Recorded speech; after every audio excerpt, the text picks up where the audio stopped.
आज की जो कहानी मैं आप लोग को सुनाने और बताने जा रहा हूँ, ये कहानी सबसे अलग है। उत्तर प्रदेश में आप लोग देख रहे हैं हर टाइम, हर दिन कोई ना कोई घटना घट रहा है। फिर भी जो महिलाएं हैं, जो मतलब अपने पति लोग का खून कर रही हैं, जो पति लोग को धोखा दे रही हैं, वो दिन पे दिन बढ़ता जा रहा है। ऐसी एक घटना मैनपुर से आया है, जहाँ पे एक पत्नी ने अपने आशिक के साथ मिलकर अपने पति का खून कर देती है। फिर उसके बाद चुपचाप अपने घर पे चली जाती है और अपने पति के खून करने के लगभग 12 या 15 दिन बाद ही वो दूसरी शादी कर लेती है और अपने आशिक के साथ में अच्छे से रहने लगती है। अपने 2 बच्चों के बारे में भी नहीं सोचती है और अपने घर वालों के बारे में भी नहीं सोचती है और उसके साथ ज़िंदगी सफ़र कर रही होती है। तभी एक दिन अचानक पुलिस उनके घर पे पहुंच जाती है और जब ये मामला लोगों तक आता है तो लोग ये सोचने पर मजबूर हो जाते हैं और पुलिस वाले भी ये कहने पे मजबूर हो जाते हैं, अगर उसको जाना ही था तो उसके साथ में वो भाग जाती, उसके साथ में वो शादी कर लेती। क्यों उसको ये ज़रूरी लगा कि वो अपने पति का ही खून कर दी? तो चलिए पूरी कहानी इस वीडियो के माध्यम से बताएंगे। उससे पहले आप लोग से रिक्वेस्ट करते हैं, अगर आप हमारे चैनल पर नए हैं तो चैनल को सब्सक्राइब, लाइक, शेयर, कमेंट करना मत भूलिए। तो नमस्ते, आदाब, सत श्री अकाल। आज की जो सच्ची घटना मैं आप लोग को सुनाने जा रहा हूँ, ये कहानी उत्तर प्रदेश का एक जिला लगता है मैनपुर, वहीं की ये कहानी है। एक लड़की होती है जिसका नाम रीमा होता है। कहानी उत्तर प्रदेश के मैनपुर जिला से शुरू होती है, जहां 11 अप्रैल को एक आदमी और एक औरत पुलिस स्टेशन जाते हैं और अपने देवर का और वो आदमी अपने छोटे भाई का गुमशुदगी का रिपोर्ट लिखवाते हैं। पुलिस सबसे पहले उन लोग से ये पूछती है कि ये बताओ तुम्हारा भाई का नाम क्या था और तुम्हारा भाई काम क्या करता था। वो आप लोग भाई का नाम बताते हैं और बताते हैं साहब वो केरल में रहता था और अभी कुछ दिन पहले होली पे वो घर आया था और 31 मार्च से मेरा भाई गायब है, वो घर पे नहीं लौटा है। फिर उसके बाद जो जेठानी रहती है वो बोलती है कि उसकी जो पत्नी थी जिसका नाम मीरा था, वो भी 7 अप्रैल से गायब है साहब, वो भी कहाँ पे है मेरे को नहीं मालूम है, लेकिन कहीं ऐसा तो नहीं हो गया है कि हमारे देवर के साथ में कोई गलत कोई अनहोनी हो गया है। पुलिस वाले बोलते हैं आप लोग टेंशन मत लीजिए और उनका मोबाइल नंबर दीजिए अपने देवरानी का और अपने भाई का, वो जो आदमी रहता है। फिर वो जब नंबर ले लेते हैं तो वो लोग उसका सीबीआर निकालते हैं, लोकेशन निकालते हैं। बाद में ये पता चलता है कि लास्ट लोकेशन उन लोग का सीबीआर से हाथरस में दिखाई देता है। फिर ये निकालने के बाद जब पुलिस वो एक से एक नंबर खंगालती है तो बाद में पता चलता है जो उसकी बीवी रहती है, जो गायब हुआ रहता है, जिसका नाम रीमा रहता है, वो अक्सर एक नंबर पे बात किया करती थी जिसका नाम रिंकू रहता है, रिंकू चौहान। पुलिस वाले फिर से जो लोग रिपोर्ट लिखवाए रहते हैं उनसे पूछते हैं कि ये बताओ ये कौन लड़का है जिससे आपकी जो मतलब देवरानी थी वो बात करती थी। फिर वो जेठानी बताती है कि देखो साहब, एक लड़का आता था और घर पे आने के बाद अपने आप को वो इसके मौसी का लड़का बताता था और हम लोग भी कुछ नहीं कर सकते थे, लेकिन मेरे को उस पर डाउट रहता था कि वो उसका मौसी का लड़का नहीं है, वो उससे मिलने आता था। पुलिस वाले पूछते हैं ऐसा क्यों? वो बताती है कि साहब कभी कभी जो घर आता था तो वो कुछ दिन यहाँ पर रुकता भी था और रुकने के बाद मैं उनकी हरकतों से पता लगाती थी कि इन लोगों में शायद कुछ और संबंध है। मैं एक बार अपने घर पे भी सब लोगों से बोली थी, जिसके बाद रीमा को भी पता चल गया था कि मैं और मेरे घर वाले उस पर शक कर रहे हैं। तो वो झगड़ा करके और यहाँ से वो सिटी में रूम लेके रहने लगी। लेकिन हम लोग को क्या मालूम था कि वहाँ पे जाने के बाद भी वो क्या करती होगी, नहीं करती होगी। होली के टाइम में मेरे देवर घर पे आए और वो वहीं पे रहते थे और 31 तारीख को एक जगह शादी था, वहाँ पे वो लोग साथ में गए, लेकिन उसके बाद दोबारा वो लोग कभी वापस आए ही नहीं। बस आई तो रीमा आई, इसके बाद और आगे हम लोग को नहीं कुछ पता है। रीमा भी एक हफ्ते बाद फिर गायब हो गई। अब पुलिस वाले जो रिंकू चौहान रहता है उसके चक्कर में पड़ जाती है, उसके पीछे पड़ जाती है। धीरे धीरे करके ये पता चलता है। फिर लगभग 25 अप्रैल को पुलिस को ये पता चल जाता है कि रीमा और जो रिंकू चौहान है वो लोग एक ही साथ में हैं। पुलिस मौके पर पहुंचती है। पहुंचने के बाद दरवाज़ा जब खटखटाती है तो अंदर से रिंकू नहीं, सबसे पहले रीमा निकलती है जो सिंदूर लगाए रहती है। अब पुलिस उन दोनों को वहीं पर पकड़ लेती है। उसके बाद पकड़ने के बाद अच्छे से ले जाके थाने में पूछताछ करती है। पूछताछ करने के बाद रीमा तो पहले इधर उधर की बात करती थी, जैसे कि उसे लगता था कि मतलब उसने कुछ किया ही नहीं है, उसको कुछ पता ही नहीं है। वो तो रोने लगी, बोली मेरे पति गायब हो गए, उसके बाद मैं करती तो क्या करती, मैं इस लड़के से शादी कर ली और मैं जाती तो कहाँ जाती।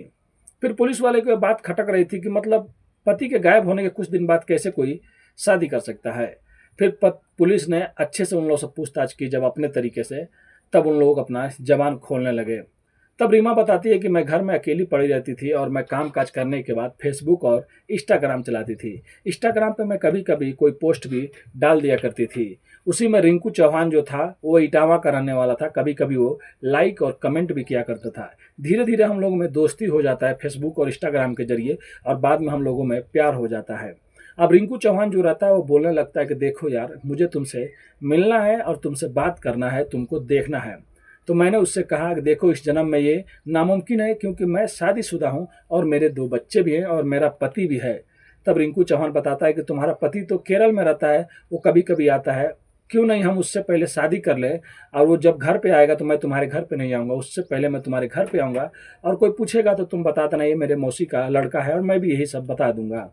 उसके बाद लगभग 1 साल पहले ही रीमा घर वालों को कुछ उल्टा पुल्टा बताकर, मतलब मार्केट जा रही हूँ, जाकर वो मंदिर में रिंकू से शादी कर लेती है। अब जब भी रिंकू को आना रहता था वो घर पे आता था और ये बताता था कि वो मौसी का लड़का है, और रीमा भी यही बताती थी। फिर वो लोग 1-2 दिन उसके घर पे भी रुकता, फिर वो चला जाता।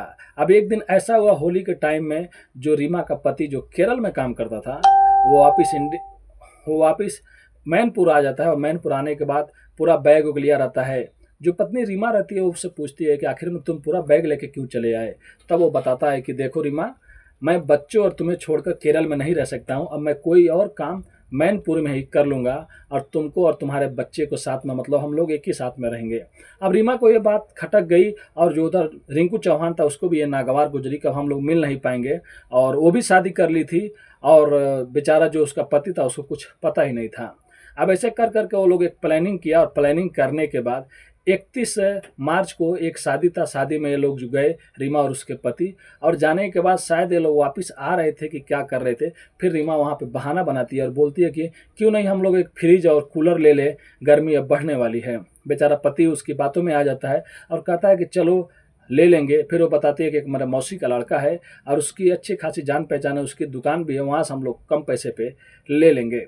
अब रीमा अपने पति को फुसला उसला कर वहाँ पे लेके जाती है, और वहाँ पे लेके जाने के बाद जो रिंकू चौहान रहता है उसका एक दोस्त भी रहता है, और वो लोग सब कोई मिलते हैं। मिलने के बाद अच्छे से वो लोग बियर पीते हैं और रीमा के पति को भी पिलाते हैं। जब रीमा का पति को होश नहीं आता, मतलब वो अब नींद में जाने लगता है, होश बिगड़ने लगता है, मतलब वो बेहोश होने लगता है, नशा में होने लगता है, तब उसके बाद पीछे से कोई आता है, रिंकू या उसका दोस्त एक भारी चीज से उसके सर पे मारते हैं, और उसके बदन पे भी कई जगह चोटें के निशान रहते हैं। मतलब तब तक उसको मारते रहते हैं जब तक वो बेचारा मर नहीं जाता, और मरने के बाद उसको वहां से उठाते हैं और हाथरस की किसी जगह रोड पे वो लोग ला के उसको फेंक देते हैं। और उसके बाद रीमा भी अपने घर पे आ जाती है, और उसका दोस्त भी वहां से चला जाता है, और रिंकू भी वहां से वो चला जाता है। और सुबह में जब रीमा आती है और जब इसके घर वाले पूछते हैं कि ये बताओ, तुम्हारे साथ में मेरा बेटा भी गया था, मतलब जो भी उसका नाम था उसका पति का, तो बताती है कि वो तो गया था, लेकिन वो कहीं पे गया कोई काम के लिए और नहीं आया, तो क्या मेरी गलती है।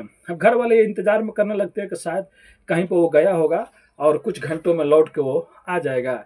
लेकिन 1 दिन 2 दिन 3 दिन गुजर जाता है, वो वापस नहीं आता है, और उसके 1 हफ्ते बाद यानी कि 7 अप्रैल को रीमा भी घर से गायब हो जाती है। अब 8-9 तारीख को घर वाले इंतजार करते हैं कि मेरा बेटा भी कहाँ चला गया और रीमा भी कहीं चली गई, शायद कोई अनहोनी तो नहीं हो गया है, अरे रीमा ने कुछ किया तो नहीं है।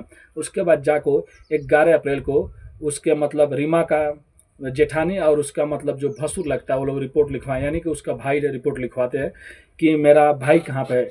तब पुलिस वाले हाथरस, जो पुलिस जहाँ जहाँ पे ये FIR लिखा गया रहता है मैनपुर में, फिर वहाँ से पुलिस हाथरस के पुलिस से बात करती है कि क्या आपको कोई लाश मिला था। तो वहाँ पर पता चलता है कि 1 अप्रैल को एक लाश मिला था रोड के किनारे, जो अज्ञात लाश था, और उसको पोस्टमार्टम भेजने के लिए पोस्टमार्टम होने के बाद लगभग 72 घंटों तक इंतजार किया। अगर किसी का मतलब होगा, कोई अपना होगा तो कोई ढूंढते हुए आएगा, ना कोई पुलिस स्टेशन में कहीं पे कोई खबर था कि मतलब इससे पता चले हाँ यहाँ पे एक लाश मिली है। अब पुलिस वाले ये समझे कि शायद एक्सीडेंट हुआ होगा, किसी गाड़ी उड़ी से लगा होगा। उसके बाद 72 घंटों के बाद उस लाश को पुलिस अंतिम संस्कार कर देती है।